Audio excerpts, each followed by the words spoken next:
Bonsoir.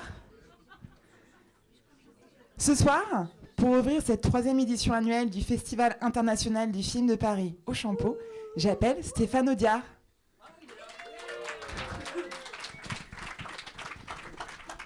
Stéphane, bonsoir. Merci Jenna. Bon, on est nombreux ce soir. Je suis très content de vous avoir là ce soir pour un documentaire assez marrant. Enfin, pas marrant. En fait, je reviens de l'enfer. J'ai fait 5 minutes dans l'entresol derrière. Il faut absolument, en sortant d'ici, que vous demandiez à visiter le truc. Il y a plein de migrants, c'est assez marrant. Je sais comment ils se font du pognon. Yeah. Bon, c'est un documentaire, 1 heure, qui est un documentaire presque professionnel, parce que ce sont que des collaborateurs de mon grand-père qui parlent de lui, alors vraiment au passé, parce que je pense que la plupart des entretiens sont d'après 85, la mort de Michel. Il y a, c'est une espèce de portrait croisé, comme ça, professionnel. Alors, que des gens que j'ai vus, en fait, à Dourdan, quand j'étais môme.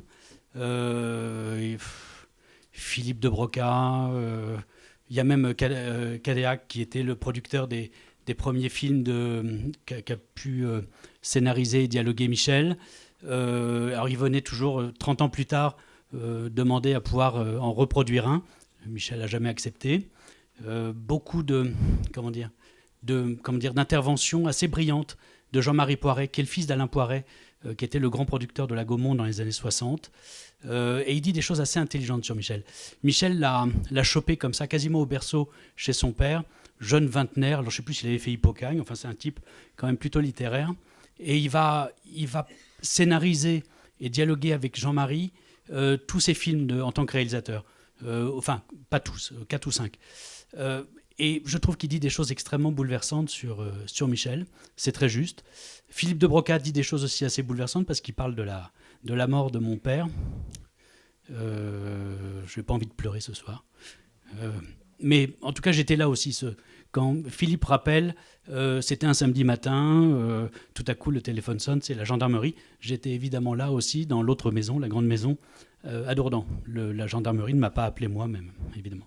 Bon, c'est un peu lointain, mais je pense que ça irrigue pas mal tout le documentaire, qui est l'évolution comme ça d'un homme qui vient d'un peu nulle part. Je pense que vous connaissez l'histoire de Michel. C'est un gamin qui a été doublement abandonné juste après-guerre. Donc c'est un orphelin de guerre sans avoir connu le martyre de Verdun. Il est né en 1920 et abandonné par son père, parce qu'il n'a pas eu de père, c'est un enfant naturel, et aussi par sa mère assez vite en nourrice. Et il est placé comme ça, et il va être élevé par un couple, les Labray, qui sont des petits bourgeois sympas, plutôt de droite, avec une bibliothèque plutôt de droite. Il y a même Saint-Simon dans les rayonnages. Et tout ça va beaucoup inspirer Michel. Donc Michel a une culture plutôt comme ça, presque de province, par sa littérature. Bon, toujours est-il que ce garçon va assez mal tourner pendant la guerre. Il va même collaborer en bossant comme ça pendant 1 an et demi, quasiment à la fin du conflit, parce qu'il a 20, il est de 1920, donc il a 20 ans en 40 et 22, 23. Je ne suis pas sûr qu'on sache vraiment ce qu'on fait quand on a 20 à 22 ans. Voilà, j'ai un petit doute. Je pense qu'on peut aussi lui porter ça à son crédit, mais ça n'empêche qu'il va écrire des papiers pas très aimables, en plus pas très aimables sur les Juifs, ce qui était peut-être très à la mode à l'époque, mais qui révèle quand même une certaine faiblesse, une certaine facilité pour Michel d'écrire des conneries aussi, ce qu'il va d'ailleurs le faire vivre pendant 35 ans, 40 ans de cinéma.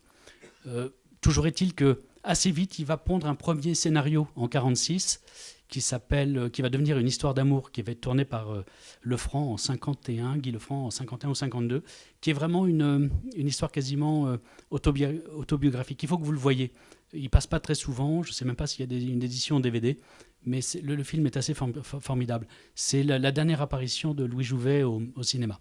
Donc voilà, je reviens là. Je parlais un peu de Michel. Je reviens au documentaire. 1 heure, comme ça va assez vite.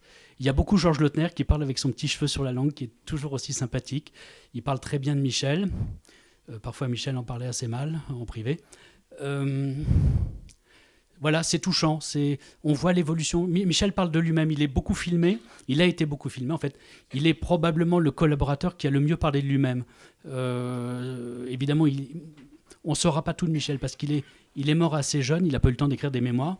Il a écrit quelques romans comme ça qui peuvent un peu éclairer sa psyché, mais c'est une psyché un peu, projective. C'est toujours l'autre le responsable. Lui, il n'est jamais dans les histoires de la mort de son fils, de la collaboration et tout ça. Il s'est retrouvé là par hasard et puis voilà, ça s'est produit. Les gens qui ont bossé avec lui parle assez bien de lui. Je pense que c'est ce qui ressort beaucoup du documentaire, c'est qu'il a laissé un impact assez fort.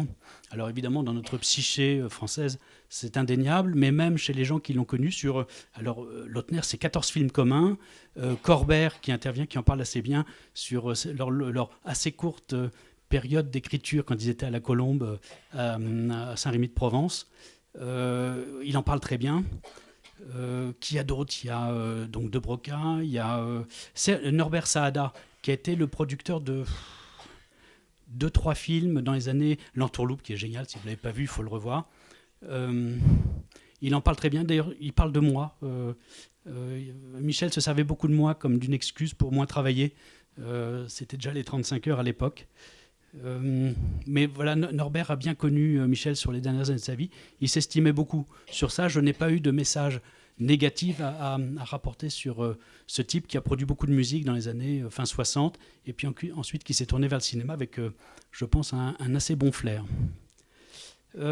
Voilà, c'est touchant, c'est juste. Michel développe une théorie qui dit en disant que finalement, ce qui l'a fait progresser, c'est la rencontre avec les acteurs. C'est sûrement vrai. À un moment, il va décoller parce qu'il va se mettre à dialoguer via de la Patelière, via Grangier, des films avec Gabin. C'est tout à fait vrai. Il va se mettre à écrire pour Gabin, et Gabin est un mec exigeant, assez pugnace, et qui a une langue. Il a une langue particulière, Gabin. Donc Michel va reprendre certaines expressions de Gabin, qu'il va après resservir dans pas mal de ressuscités de films, même sans Gabin. Mais je pense que très au-delà, et c'était la discussion qu'on avait avec Géna, c'est probablement la rencontre avec ses co-auteurs. Et la grande révolution, ça va être Albert Simonin, qu'il va rencontrer. Simonin a quand même purgé pas mal d'années de placard pour au fait de collaboration. Donc un mec qui a adhéré au PPF de Doriot, un mec vraiment odieux, très, très, très, très à droite sur l'échiquier politique, et qui finalement va se révéler une sorte de grand frère. Si Michel n'a pas de père, n'a pas de frères et sœurs, il va se trouver comme ça dans ses collaborations, des espèces de fraternité d'écriture, de gens qui ont lu aussi beaucoup, avec qui il partageait beaucoup d'auteurs fétiches. Et sur ça, Simonin va faire exploser sa plume. On voit bien la différence entre un Audiard de Retour de Manivelle, ou même du Président, qui est un peu plus tardif, qui date de 61, et du Audiard qui passe à la Moulinette Simonin, en 62 avec le Caf sur Bif et ensuite en 63 avec les Tontons Flingueurs. Là, ça commence un peu à déménager et ça va être après d'autres rencontres. Jean Herman qui intervient, qui parle assez bien de Michel. Jean Herman est un homme pudique, c'est Jean Vautrin, son nom de plume, pour lequel il a eu quand même nombre de récompenses, La Vie Ripollin, et je ne pourrais pas tous les citer. Voilà, Jean Herman aussi va le faire exploser. C'est le Audiard après sa période de réalisation, après la mort de mon père, il va arrêter la réalisation parce que finalement ça marchait plus. Quand on fait un seul film en tant que réalisateur, en fait, on est payé en tant que réalisateur, un seul film en tant qu'auteur, ça rapporte pas de pognon. Quand on produit du dialogue comme ça au kilomètre pour les autres, ça rapporte beaucoup plus. Et finalement, c'est beaucoup moins que prenant pour le temps. Ça lui a donné un petit peu de temps libre. Il a pu voyager, on a beaucoup voyagé ensemble. Il s'est un peu occupé de sa famille, ce qu'il n'avait pas fait auparavant. Je pense que s'il a été un bon grand-père, il a été un père... il n'a pas les codes de paternité, il ne sait pas faire. Donc il a été un peu à côté de ses pompes pour ses enfants.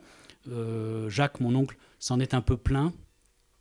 Après, il s'est rattrapé en le faisant bosser sur ses derniers films. Mais voilà, donc Jean Herman va vraiment aussi le dresser sur un autre type de plume. C'est un homme plus à gauche que Simonin. Donc c'est marrant parce que Michel a suivi un parcours d'extrême droite jusqu'à la gauche, là où la plupart des gens vieillissants vont plutôt de la gauche vers la droite. Donc sur ça, je pense qu'il y a une forme de repentance chez Michel. Et il a beaucoup bossé avec des gens de confession juive sur la fin de sa vie, des gens qui savaient pertinemment qu'il avait eu un passé comme un peu merdique pendant l'occupation. Et on ne lui en a pas tenu trop... voilà, c'était pas trop rigueur. Et puis, c'était... d'abord, les quelques pamphlets antisémites n'étaient pas vraiment connus à l'époque, et je pense que Michel, en fait, n'avait rien à foutre des juifs, il n'aimait pas les cons. Il y avait peut-être déjà des juifs cons, ça devait exister aussi. Voilà, je ne pense pas que Michel soit vraiment un gros antisémite. J'ai eu une discussion avec ma tante, qui est Marion Vernou, qui est réalisatrice, qui est une nana brillante, et qui l'appelle Michel l'antisémite.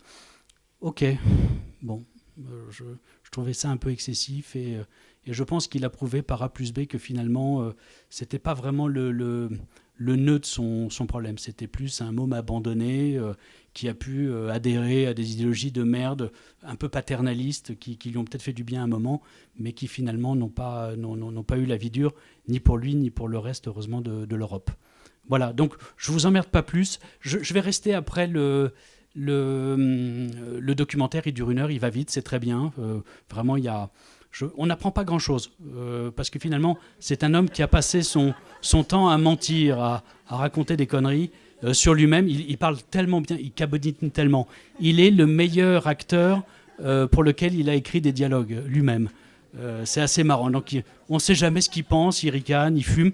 En fait, il a surtout écrit des scénarios et des dialogues formidables pour les marchands de clopes. C'était la Gauloise à l'époque. Voilà. Très bonne projection, amusez-vous bien. C'est sérieux, c'est pas tout à fait du Audiard, mais on en parle quand même bien. Merci.